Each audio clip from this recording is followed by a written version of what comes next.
Here comes the money. Here we go. Money talk. Here comes the money. Trell, what's going on, my man? What's up, man? Dude, great to have you in the studio today. You are only the second capper using Dub Club ever to be in the studio. So Really? we're thrilled to have you, brother. Thanks for making the drive. Makes me feel special. It makes me feel special. What was it, like 2 hours or something from your hometown? Dude, it was 3 hours exactly, but the drive is just boring. Like, you drive through a bunch of, like, small towns that... You just one road that goes through all of the towns. So, like, it's like you're driving on one street in your town for, like, at least 2 hours. You only get on the highway for, like, maybe 40 minutes. Like, the real highway. Well, we'll make the rest of the day a little bit more exciting. We got the Cubs game tonight, so that'll be awesome. Cubs I game. know you got a couple pretty much guarantees for us, so I know my bankroll. I need it to grow, so that'll be useful, man. Let's dive right into it. I want to hear, your story from start to finish. I want to hear how you found out that you had this unique skill set for sports betting. So I would love to hear that backstory. Dude, so it was one day, we're just sitting on the couch. So we're sitting on the couch, I'm at my friend's house. I don't know a thing about sports betting. All I know is I love to watch sports. That's that. So they're like, we can place these bets like it's their first basket bets. Lo and behold, their first basket bets. So they're like, yeah, if you put this on here, then you win this much. It was one day the Lakers were playing. So I'm like, I know the Lakers are going to win. If I put $10 on this, will it pay out? Mind you, they were minus 1,000 at the time. Uh-oh. So they're like, bro, you won't really get much back. So they didn't know much about it. They knew like the bare bones. Like, you won't get much back. So I'm like, interesting. So we just did it like kind of like here and there, like throwing like $1 or $2 on like first basket bets, everything like that. I just kind of went on about, my life. And I was on TikTok already. I'm on TikTok just doing regular content, doing like fun content, funny relationship stuff. And then I come across, I forget who it was. I came across like kind of like sports betting TikTok, like my sports betting predictions, all that. And this was like years ago when there wasn't really anyone on there. And so boom, I was like, I could probably like get into this. So I started like diving deeper. And of course, as soon as I started, it's all our friends. We're parlaying everything. Everything. Like we're trying to hit, like we hit every once in a while, obviously. But we're barely hitting. And then, I found out, obviously it wasn't like a huge discovery. And I found out, you can straight bet. You gotta lay a little bit more money to win a lot of money or to win more money. But it's a little bit more predictable and it might be a little easier to hit. And so then that's when I dove like head first, like into straight betting. It was only NBA at first. So I was like, I'm a huge basketball guy, huge. So it was only NBA at first, and then from there you kind of just like bloom from that point. I started watching other sports. I started diving deeper and seeing like, why did my bets lose? And then what I realized, like not to go on too deep of a tangent, realized kind of what was quote unquote sharp and square, and I realized that everything that I was betting was the most obvious thing in the world to bet, and it wasn't hitting. I'm like, this shit happened. Why is it hitting though? I'm like, the Lakers are -2. Why are they not winning this game? So yeah, how I got into sports betting, and long story short, friend's couch, first baskets. That's the start. Beautiful. And at that point, you had already built out a large TikTok presence, or were you just getting going on TikTok? At that, I wasn't even on TikTok yet. That was just me starting like betting. Like I was already just like, we were just already just betting. This is before I even got on sports betting TikTok. I was already on TikTok. I already have like 100K followers just on a normal like funny one. Obviously, it wasn't any sports or any betting, but so I was already on there and I'm already betting. And then I come across betting TikTok. I'm like, oh, there's a niche for this. And then that's when I kind of like hopped over to sports betting TikTok and started like giving out my picks on TikTok. And now you have, I think it's 18,000 followers on Twitter already. You kind of like just transferred over from TikTok to Twitter. You're still, taking part in both and creating content across the board. But when did you find gambling Twitter? Yeah, so I was on TikTok for a little while, and then I just seen someone say that they were on Twitter. So I pop over to there. And then I'm seeing like a lot of gambling Twitter hashtags. I'm like, and then some of these accounts are huge. I'm like, you can build a gambling. You can get this many followers on Twitter. Like, mind you, like as a normal Twitter guy, you probably have 200-300. Yeah. You have 200-300 followers, just people that you know, and then you're just tweeting random. So I never got into Twitter because what's the point of it? I was like, what's the point of it? You're just tweeting what you feel or what you think at the moment. So I was never really on there. And then I get on there because there was one person on TikTok that was like posting on Twitter. So I ended up getting on there. I'm like, oh wow. So you can carve out a following here, and then you can just kind of like build it out. So I hopped on Twitter, like probably like a year. It was a year in November, so probably like a year and a half. I just got on there not so long ago. Like, so I hopped on there. I see everyone, giving out picks, and I'm just like, dude, I'm about to get buried after all these guys. And I'm just like, you know what? Here's how I'm gonna do it. Like, you can't think about everyone else's success. I'm gonna think about mine. I'm just gonna try give out as many good winning picks as I can, and just try to grow my following. If you're on TikTok, like, it's easier for you to follow me on Twitter because, I give out my best pick on TikTok with all my, fun video, all that good stuff. And then on Twitter, I start giving out more because it's easier to type out a pick than it is to make an entire video and put a logo up there and put all this stuff in there. So that's how I kind of started like building on Twitter. And then eventually, like, some guys from Twitter that were already big, like, they were following me on TikTok. Like, I never knew. They were like, bro, you're amazing on TikTok. Like, they don't make TikToks, but they're on there looking at betting, sports betting TikTok, but they're on gambling. They're big on gambling Twitter, which I never knew until I got over there. So I'm just like, okay, like this is amazing. Like, you guys are gods on Twitter to me, and I'm a big guy on TikTok to you. So I'm like, that's cool. Like, I'm saying, let's talk, let's work together. I can do my best to kind of try and help on TikTok, but it's really hard to help on TikTok because people aren't going to follow unless they. You can try to do a collab, but it's not that simple. Obviously, it's easier on Twitter just to type like collab with @ blah blah blah, and then people can just go follow. TikTok is a little bit harder, so a couple people kind of like helped me get started with like retweets and shout outs and things like that. So that was amazing. And then also it helped out that on my TikTok, I'm just like, drop me a follow on Twitter if you like more of my picks. So that's kind of how I started building that out. It's a grind, no doubt, it's a grind, but it's a grind that's worth it if you love sports and you love like betting in general. So yeah, that's super interesting, and obviously you built a massive audience across a couple different socials for content creation and handicapping. So let's dive into the handicapping side of things. You are off to an insane start so far in 2023. You're up 140 units. It is early April right now. You are, on pace for 300 plus on the year. How are you doing this? What are your daily processes when building these slates? Talk to me about that. Dude, I think one of the most important things to me, especially in most sports, pretty much all sports, like I'll have baseball as like the outlier because it's really, baseball's a lot harder. Line movement. In college basketball, most of the time what's going to happen in that game based off line movement. When I get done with an entire slate for the day, it's midnight, 1 a.m. I am still up. I'm still up. I'm looking at the next day games. Like, when I tell you that I can go down all the lines, I can go to sleep. I won't even write anything down. I can go to sleep. I can wake up and look again. I can remember what that line was the night before. You got still trap for a memory, Jesus. So with lines, because I'm just like I'm a big like numbers guy. So I just know what the lines were and I know what they move to, and then you have to figure out why they move. Like, betting splits play a part in them. It's not the end all be all, because obviously why would books make that information readily available if it's a way to beat them? Yeah. But it does play a part. When you literally see everyone advertising that, you see people tweet like, 95% of the tickets and all this is on this side. At some point, that stuff matters, because why does the other side always come out victorious when that happens, So when you start dissecting that, like, you realize that betting splits don't always matter in every situation, but they matter in some. Mm-hmm. And in that case, when it's like heavy this, heavy that, yeah. So, but I played basketball for so long. College basketball is really what has me up like units. And college basketball, like, what's the most important thing in college basketball? Home court advantage. When these guys at home, when guys are at home, they turn into different dogs. Then when they're on the road, like, the home and road splits are crazy in college basketball. So that's something that you gotta take advantage of. When you see a team at home, like, we'll go this one game.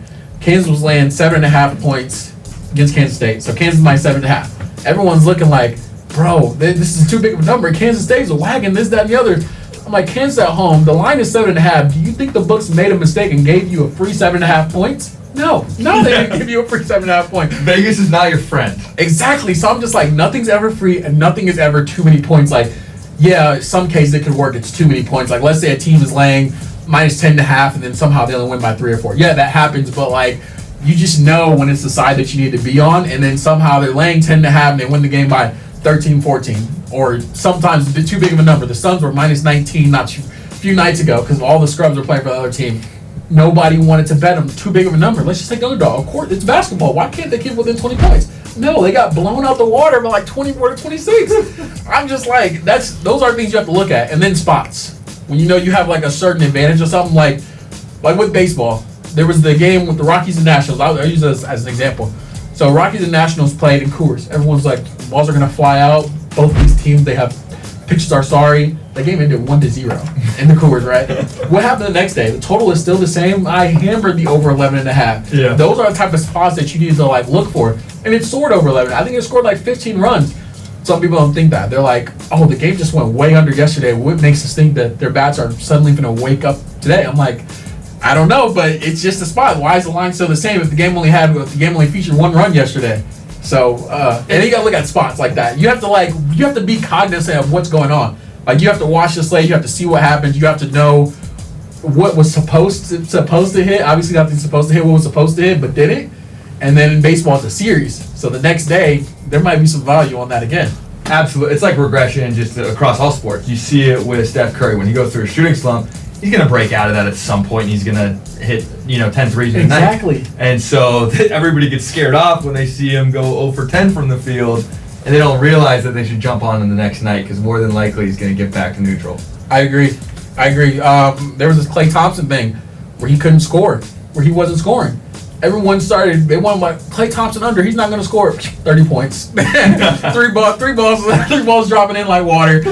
Like when you get that, like that's kind of what happens. Like LeBron on the scoring record. Like I'm a huge Kobe fan, so in turn I'm technically I'm a Lakers fan. I actually, for a disclaimer, I did not even want LeBron to come to LA because I feel like it kind of threw off. This is Kobe's team. You know what I'm saying? I felt like that. I felt like LeBron had his team. Yeah. Kobe has his team. Jordan had his team. You were never gonna see Kobe in a Bulls jersey. You're never gonna see LeBron in a Bulls jersey. No, absolutely. You probably shouldn't have seen LeBron in a Lakers jersey. I get that the Lakers are like just a huge market team where it attracts a lot of top talent because it's LA. You know what I'm saying? Big market. So that's how I felt about it. But on LeBron, when he broke the record, what was sharp that day? His under points. So everyone's talking about LeBron needs this many points to break the record. Everyone's talking about why would he break against the Poverty Thunder. Or they and it was everywhere. Every news outlet, LeBron needs this many points tonight. Everyone hammering his under 29.5, hammering under 30.5, whatever the case may be. I even took the under. I bet it lightly because it's still LeBron, it's still the Lakers. Yeah. But of course he broke the record that night. But you look for stuff like that to kind of fade. Yesterday, one more, and then I'm done with it. Yesterday, Yu Darvish versus Max Scherzer.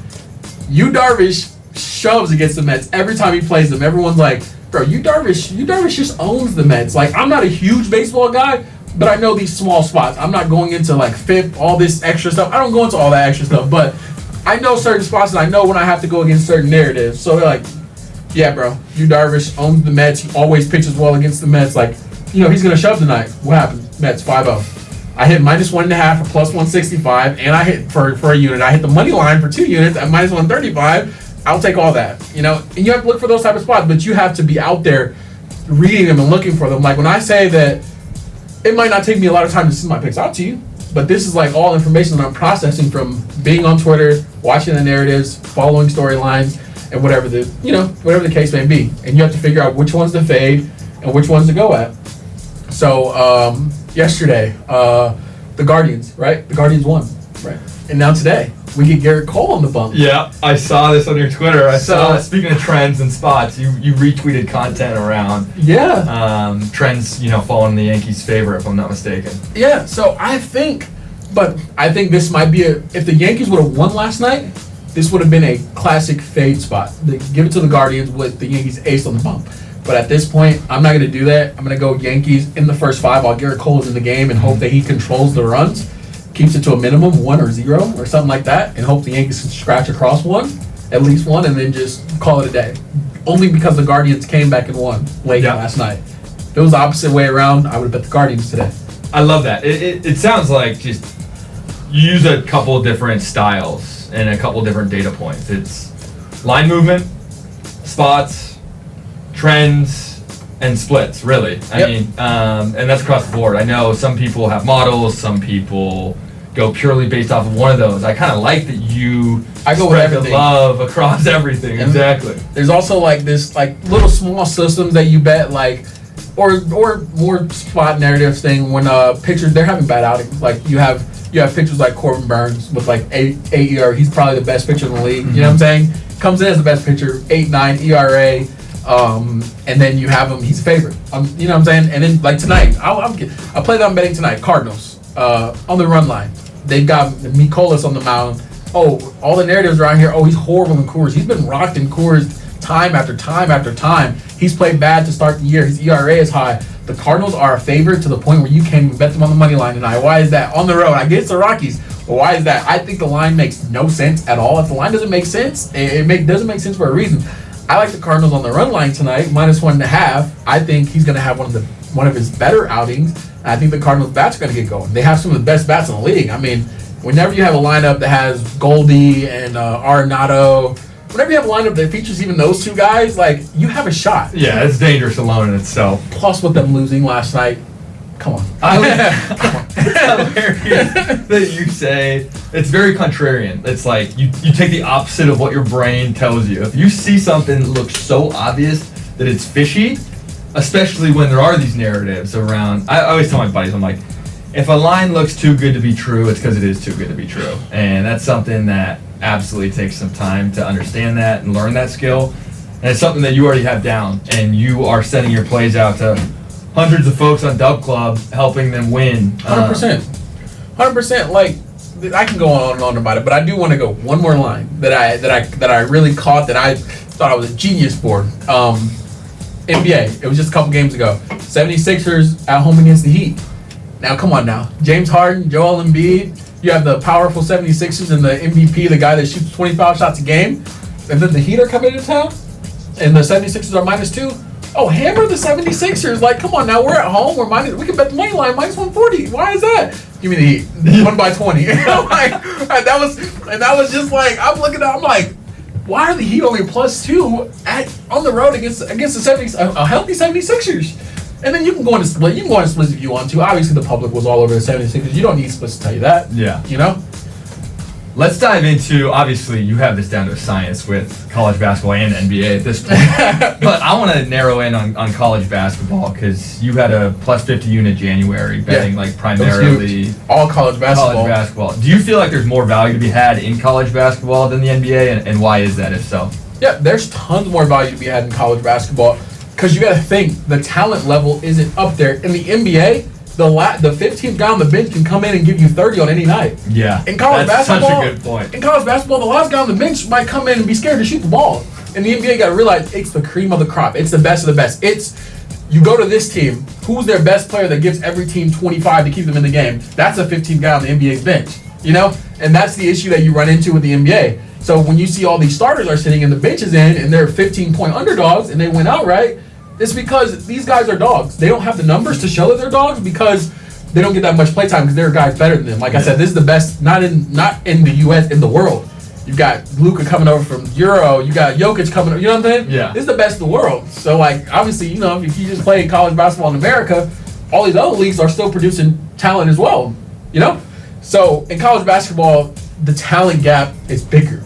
You know, the starting five, they're going to compete. Obviously, there are inferior starting fives that are going to get beat by 20, 30 points. In the NBA, like, that can happen too, but in college basketball, you have players that are clearly better, that are league bound, and some of them might not even get drafted. They might go undrafted, anything. And then in NBA, you have players that are the best of the best that can come in and, like I said, give you 30. So the talent disparity kind of helps you out there. You know, Kansas isn't about to go lose to Arkansas State or something like that. You just but know. in NBA, any team can beat any team on any night. In NBA, it's any given night. Like, the Magic will come in and they'll beat you. You know, the Spurs will come in and they'll beat you. We're talking about the Spurs now. The Spurs, the past Spurs are powerhouse. The Spurs now, and they're rebuilding. They can come in and they can beat you, or they can lose by 30. You just don't know. It's a level of uncertainty there with the NBA. But college basketball, you have a much better shot, and lines tell it all. Splits help you outline college basketball, but it's really based off lines and line movements. You can tell with that line movement. Like, if someone's at a 2.5 point favorite, and they're on the road, and they drop down to like -1.5, and they're trending toward going to a pick'em, you're going to hammer, and I don't mean lightly. You're going to hammer that side that's getting the good line movement on their side. You might lose some value, but at least you know that even Vegas thinks that this game is probably going to go to them. Yeah, that's that reverse line movement. Sometimes it doesn't always make sense, but you see it and you're like, whoa, that doesn't look right. You don't know why. You don't know how they do it. Like, none of us know how they run all these simulations and do all that. All you know is you feel like that you're getting a hint that this team is going to win. And there's been some spots like that where I could put a bet in and be like, this is hitting, guaranteed. There was one, and I'll call it out because it was like exactly what you're describing. It was the Giants-Eagles playoff game, and I think 95 line was Eagles -8. Money is pouring in on the Giants because they were like the dream team at that point and on this Cinderella run, and just pouring in on the Giants. And what happens to the line? It moves to Eagles -9. I'm like, if that doesn't tell you, yeah, that doesn't seem right. And then I look up the scoreboard and it's 28-0 in the first quarter. I hammered the Eagles that game. Yeah. Like that was an obvious spot. I hammered oh my goodness.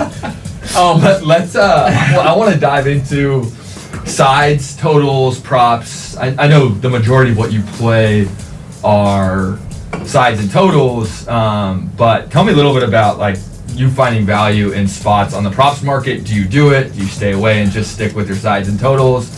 Where do you stand on that front? I don't do many props. I'm gonna be honest. I don't do many props. When I do want to do props, I'm looking to take an under. Like a lot of people love their overs, but if I do props, I'm looking to take an under. It's a lot easier for a guy to have a bad or an off night than it is for him to exceed the expectations that are put out there. Because obviously the line's 21.5. That's his expectation. He's expected to score 21.5 points. Obviously, you can't score a half point, but he's expected to score 21.5 points. Now, you're either looking for him to go over the expected, or you're looking for him to have a below average or just at average game. Yeah. What's more likely? Probably a below average or just at average game. But in props, I do look for when guys are just having horrible games and people are looking to fade them. Like I remember when Ben Carroll hadn't hit a 3 in the whole month. Like, he's gonna hit a 3 today. Like, it's things like that, and people it gives to you. If you follow the right accounts on Twitter, it's free information. You know what I'm saying? They're giving it out to you. They're putting the narrative out there, and they have tons of followers. You see tons of likes, tons of retweets, and then you need the people that are in the comments that are just like, oh yeah, this is free. Like, you know, take him under threes and everything like that. Just like when people call on to Draymond. Draymond under 0.5 threes is the freest thing you can parlay with. What do you do? 3. Hey, not even. He didn't even make you wait. It was like first quarter. It was like second or third possession. There's your parlay, buddy. That's awesome. I mean, clearly, like you're an absolute sports junkie. We were talking in the office earlier, and you were rattling off names of like third-tier MLB team starting pitchers that I've never even heard of. So you clearly love sports. Let's dive into how that helps you in the baseball world. There are so many games, there are so many guys on teams, and yet you are dominating thus far in the Major League Baseball season. How does this broad range of knowledge, just purely from your passion for sports, help you build profitable baseball slates? Baseball, here's where like you have to know when to be sharp and when to be quote unquote square. You just need to know what you're picking. So, like, remember when the Rays have been on this terrible, at this great streak, right? Mm-hmm. So, not yesterday, but the day before, the Rays were playing. Everyone has already been betting them -1.5. Now they're big favorites. Now you got to bet -2.5, team totals and everything like that. I'm just like, I think this is still a good spot. And I'm like, boom, I'm going to take it. Rays -2.5, team total over 4.5. Would they win that game, like 9-0? Yeah, I think 11-0. 11, so whatever the case may be, I'm like, that's a good spot. And then everyone starts, everyone eventually starts catching on, which is why they only won by 1 last night. And now tonight, I'm not risking too much, but I did put at least a unit or half a unit on the Red Sox to win the game. I think that it's got to be one of these games. It's a letdown spot for the Rays coming. You just have to pick your spots. And one better spot against, right here. I know how inconsistent the Red Sox are, but they just at least held them to 1 run. They just held them under their team total. It's the first time someone's done it. Their pitching at least, kept them at bay. I think it's who's on the bump tonight. Whitlock. I want to say it's Whitlock. Hold on. I think Whitlock's on the bump tonight. Let me double check before I give out bad information. Yeah, Garrett Whitlock, Shane McClanahan. Well, hear me out. The Rays are only minus 190. You know, they've been running through everyone. They're only minus 190. They haven't lost a game. They're aces on the mound. Shane McClanahan is one of the best pitchers in MLB. Why are they only minus 190? Why can I still technically straight bet them? Why are they minus 250? Garrett Whitlock isn't anything to bat your eyes about. This guy, he's not extra notable like Shane McClanahan is. So I think that this could be that letdown spot that we're looking for. That's super interesting for two reasons. You talk about like baseball is, you know, you always want to stay away from the square side. The Rays, the Rays are, for anybody that hasn't been following, they're like 8-0, 9-0 right now. They're the first team in MLB history up until last night that had won each of their first 8 games by more than 4 runs. And people, you can keep getting away with those square bets, and then finally you find your spot where you want to avoid being square. And so that's something that I found interesting about your baseball slates are you find creative ways to bet teams in, you know, a bunch of different ways. You have, I see you take first fives, I see you take team total overs, I see you take the money line, I see you take under overs. Like, you are across the board. How do you even start to build something like that? Like I said, like, when you go back to, like, spots and, like, value. So, like, I'm going to mention that Mets game again. Like, I had a perfect spot. The Padres, they just played on Sunday Night Baseball. They just put up 10 runs and beat the crap out of the Braves, right? I'm like, now they have their 8th ace on the bum. They have Yu Darvish, who's dominated the Mets, right? He's dominated the Mets. Okay, that's fine. Give me the like I said, Mets money line was a good spot, but then throw on some extra value because there is a small percentage of baseball games that only ended 1 run. Give me the minus 1.5 at plus 165, and that's where you can find the extra. You're never going to hit more plus money tickets in any other sport than baseball. Than baseball. So, like, football, like, you might get away. You'll get away with a couple. You get away with a few, obviously. But in baseball, that's going to be the time to hit it because you can take your favorite at minus 130, but then you can take that minus 1.5 on the run line. You can take them to win by 2, and you're going to get plus money across the board. Yeah, it is pretty amazing to me how big of a gap there is on the money line versus the run line. It's like you can find a money line for minus 190, or you could say they're going to win by 2 runs tonight and get them at plus 130. Yeah, I had Orioles minus 1.5 at plus 110 last night. I'm just like, it's the A's. The A's are coming to town. The Orioles just lost. They just lost that last game against the Yankees, and the A's are coming to town. A's suck. Like, I get that there's a spot to bet against them, but not in the first game on the road in Camden Yards. Give me the Orioles. And then forget the money line. Give me the minus 1.5. I get plus 110. No, I didn't see anyone else on the Orioles yesterday. Maybe in a parlay they put a money line, but I didn't. The thing I loved about my pick is no one else was on them. I didn't go on Twitter and see Orioles this, Orioles that. I feel like I was the only one that really like caught the spot. For the most part, for the people that I follow or the people I see on my new For You page. So I was happy about that. I'm like, that's a little gem right there. Yeah, that's beautiful. I mean, just to recap, it looks like and sounds like you're looking for spots, you're looking for trends, you're looking for narratives. Like that's how you hunt, and clearly are hunting successfully with the plus 140 so far. Yeah, this year. I want to mention one thing. There's like a double-edged sword. So let's say you like an over in the game. Like let's say I like the over in the Padres and Mets tonight, right? Who do you think is going to win the game? If you think the Mets are going to win the game, this is where I look at my team total spots. If I think the Mets are going to win the game and I like this over, I'm expecting the Mets to score runs. Now, if the over doesn't hit, but I like the Mets to win, what if the Mets hit their team total, but the Padres couldn't score enough runs to help the over? Yeah. That's where team total can come into play. That's good stuff. Yeah. That's why I like a team total line. Yes, I love that. I didn't bet it tonight, but I just like the over. I just want to, keep it like down to like where I'm at, especially because I've been on the road. I didn't have a lot of time to go through them. But like I said, I looked through them last night. If you love a team, but you don't think the other team is going to help the over, take team total. If you love a team and you don't think they might not cover the run line, take team total. The Braves last night, I lost to the minus 1.5. I hit on the run line like we talked about earlier. I felt like the Braves were going to win. It took extras, but they hit the 5 runs. But I missed on the run line. I'm like, it's a wash. Yeah. I could have won both, but I'll take it. Absolutely. It's gambling. We're gambling. We're gambling. Wait. We're investing in sports. Trell, you are a plethora of sports knowledge. I love these little tips and tricks. Hopefully our listeners will walk away from this conversation with a couple good little takeaways on how to beat the books. You're doing a great job of doing it, and you're helping educate others on how to do it as well. But hey, if you don't have the time or the resources to do this research, just go subscribe to your Dub Club. It's about as easy as that. Yeah, I feel like with Dub Club, like because a lot of people, it's a negative like aura around it. Like, but I'm just like, no one goes and twist your arm and say, yeah, you're gonna buy it, you're gonna subscribe.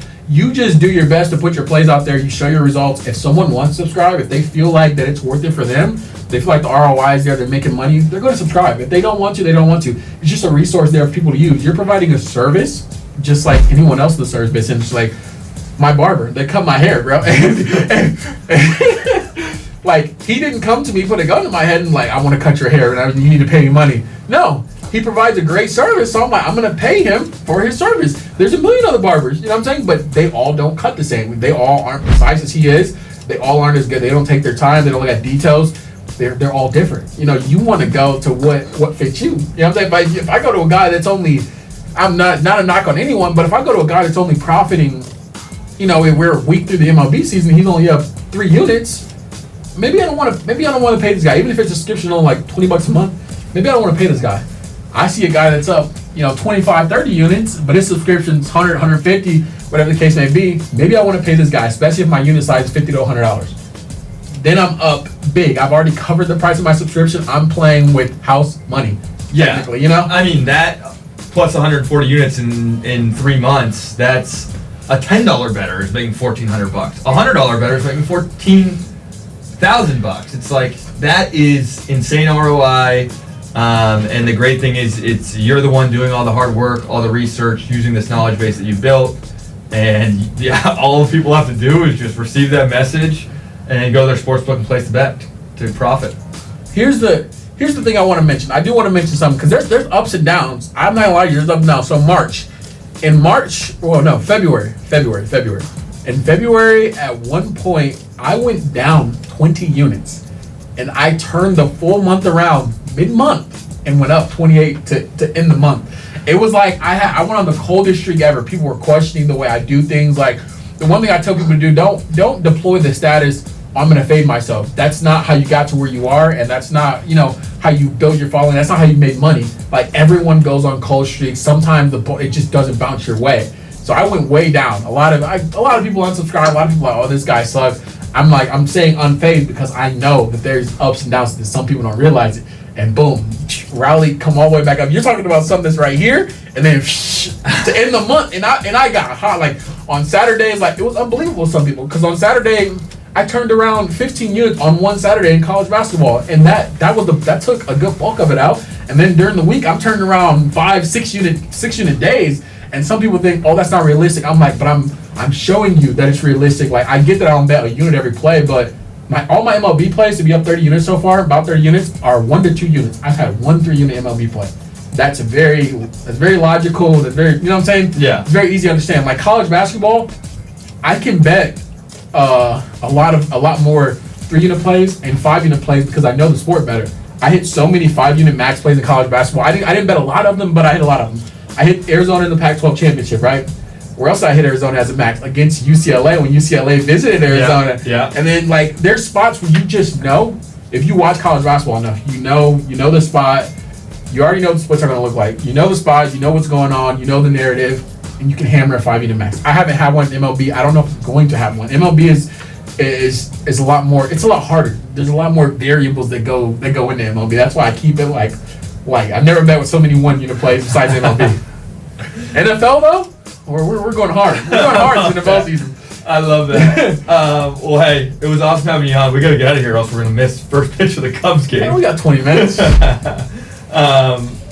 has been an absolute pleasure. We got to have you on again. I know it's a 3-hour drive, but I'll tell you one thing, it's worth it on our end. So the thing about me, the 3-hour drive is fine. If I had my car, like my normal car, then I would have. The 3-hour drive is nothing. But I have a rental that, you know, with rentals, like, you have to figure out, like, okay, how exactly does this drive? You know, because you're so used to your car. And, like, yeah, so I have my car, yeah. Long story short, a raccoon kind of came out of nowhere, ruined out of my bunker. If anyone wants to know, I'm starting a GoFundMe. No, I'm kidding. Yeah, I'm kidding, but yeah. So we're good. Awesome, dude. It was so fun having you on. Thanks for taking the time. And we'll have to do this again soon. This was a freaking blast. Of course, it was amazing.